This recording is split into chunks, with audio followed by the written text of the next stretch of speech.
Hi, ఇవాళ నా topic promissory note and cheque.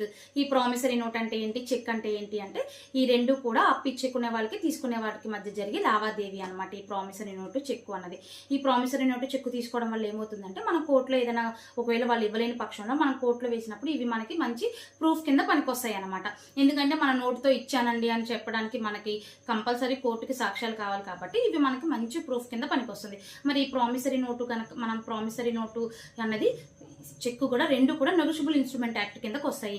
ఈ ప్రామిసరీ నోటు కనుక మనకి అమౌంట్ ఇవ్వలేదు అని అంటే దీన్ని మనం సివిల్ కేసు కింద ఫైల్ చేసుకోవచ్చు. అలాగే సివిల్ రికవరీ సూట్ కూడా వేసుకోవచ్చు. అంటే వాళ్ళ దగ్గర ఇప్పుడు ప్రాపర్టీస్ లేవు, భవిష్యత్తులో ఏమన్నా ప్రాపర్టీస్ ఉన్నాయనుకోండి, సో వాటికి మనం అటాచ్మెంట్ అనేది చేసుకోవచ్చు అనమాట. భవిష్యత్తులో ఒకవేళ వాళ్ళు ఏమైనా ఆస్తులు కొన్నారు అంటే వాటిలో నుంచి మనం మన అప్పు అనేది తీసుకోవచ్చు. అలాగే వాళ్ళ శాలరీలో నుంచి కొంత అమౌంట్ మన అప్పు కట్టడానికి అన్నది అటాచ్ చేయమని చెప్పేసి మనం కోర్టును అనేది అడగడానికి అన్నది అవకాశాలు ఉంటాయి అనమాట.